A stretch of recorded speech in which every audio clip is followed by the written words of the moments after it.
back when Battlefield 4 released, Andrew Wilson claimed that Battlefield 4's initial failure was down to the scope of its success, saying that the game was incredibly complex, 64 players, destruction, and that's why it failed. When Battlefield 5 released, we got a blog post in and around Chapter 4 saying that they were unhappy with the state of the game and that they would promise to fix it, and that the situation in Battlefield 5 was kind of the same, to be honest with you. It was one of those situations where the game wasn't really doing very well, didn't have a lot of content, and we're waiting. And here we are today again with Battlefield 2042 announcing not only a delay to the release of the first season of content, but a promise to fix Battlefield 2042 and make it the best it can be.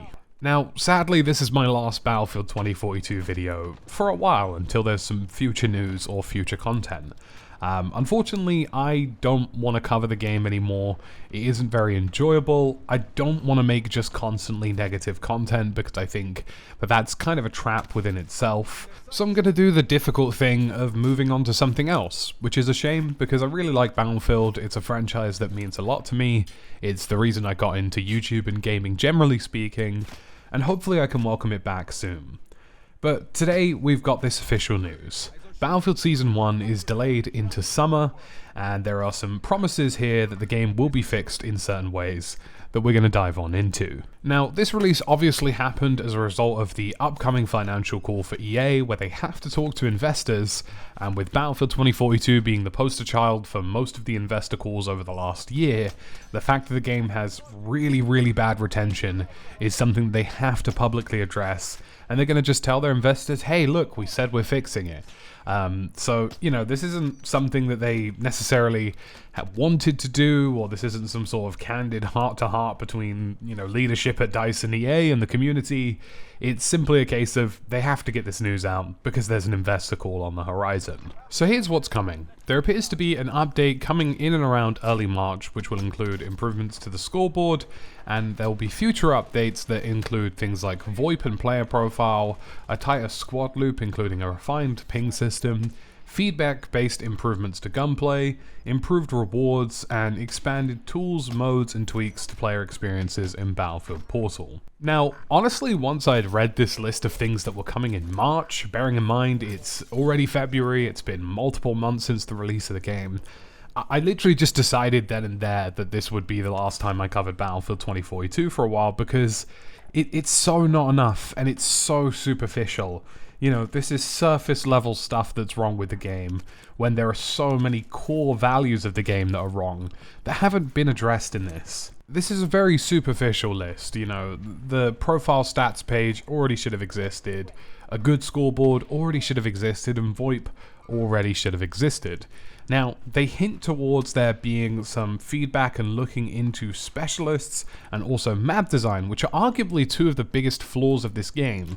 And if they manage to change those, then yeah, things will get better. But we're looking at March onward for all of this stuff, and the first season of content and the commencing of content for 2042 won't occur until early summer, which is, I don't know, late May, early June. Not entirely sure what the plan is for that, and it's been pushed back quite substantially. They also reaffirmed that it's 1 year of content, so it's the language they're using. We don't know whether they're going to carry on after a year or if they're just going to give up after the year that they've promised, but we'll have to wait and see. Touching on the fact that they're looking at specialists and map design is arguably the biggest part of this blog post, other than the delay of course, and it perhaps does hint to the idea maybe that they are, you know, willing to look over this thing and change core parts of the game. And honestly, I'm a little disappointed in this blog post, especially considering how long it took for them to come out with this. It's February 1st, the game's been out for a while, they've been back in the office for a while. You know, I would have expected by now for them to say, we're definitely going to change map design, we're going to overhaul the specialist system to focus on team play, and they should have just said these things outright. This blog post is effectively a roadmap of a roadmap. And that's piss poor for something that's been out for so long, something that's just had its primary source of content delayed, and something that, you know, is taking this long to figure things out. People were telling you from week one that the map design and the way specialists were working weren't working the way people wanted within Battlefield. So the fact that we now have a roadmap of how they're going to give us feedback and let us, you know, interject ideas into this game just isn't good enough. It's nearly March already, it's the start of February, and it feels like so much bureaucracy has had to happen just for them to make this post, when in reality at the moment, what they should be doing is 100% fan service. They should bring back a server browser, they should change the scoreboard, they should change the map design, change specialists, introduce some of the previous generations of Battlefield content into the main game as a temporary way to lift the content, and just focus on it in that dynamic. This blog post maybe hints towards the idea that they view 2042 as a long-term project, but it also uses the language of a legal team that's reaffirming that the game only has 1 year of support. So it's a complete contradictory blog post.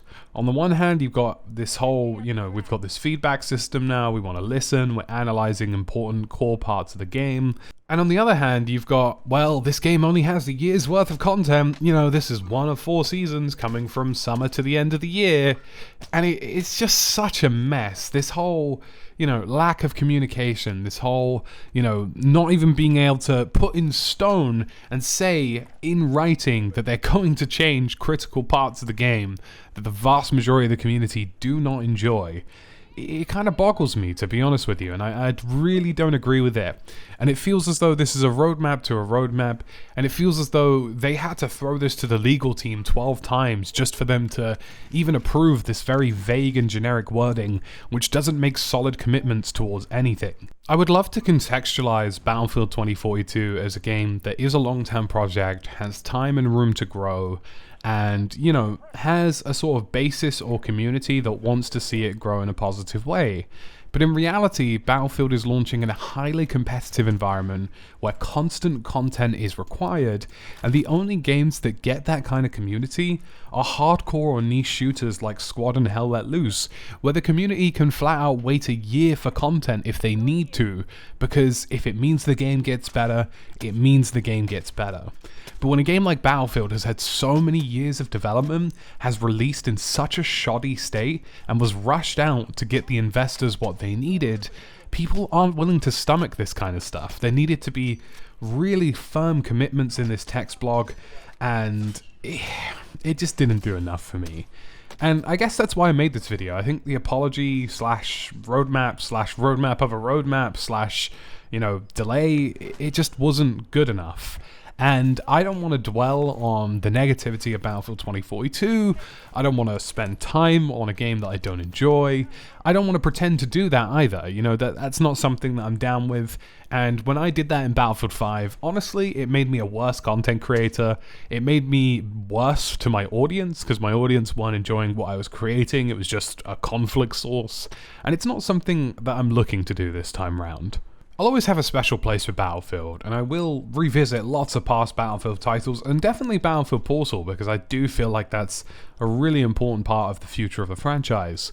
But I think that's just it for me, and I think this is the end of 2042, and I think if you're somebody who bought the game, if you can get a refund, I would, because ultimately this is the end of 2042 for now. This is a blog post that is a firm commitment to effectively an Operation Health, if you consider Rainbow Six Siege, and not even a firm commitment to more than a year's worth of support, because that's where things get really tricky. And ultimately, I just don't want to wait on the ifs, ands, buts, and maybes. So if you're somebody who's looking for other games to play right now, Beyond the Wire, a World War I shooter, absolutely deserves your attention. Squad, a hardcore tactical military simulation shooter, absolutely deserves your attention. Hell Let Loose, which is on console and PC, deserves your attention, and the same can be said for Insurgency Sandstorm, which is also on console and PC. These games also have their content woes, also have moments where not enough has been released or doesn't come out on time, But the difference is there's a core there. There's a core basis, a clear identity, and a good community who want to see the game go in a good direction. And at the moment, I think we just gotta wait for that right now on Battlefield. So folks, that's it for this video today. If you enjoyed it, leave a like, subscribe. We've got plenty of Warzone content coming, plenty of tactical shooters, and plenty of other games that are gonna be worth checking out. And I'll see you there. It's gonna be a good ride, and I'll see you in the next one.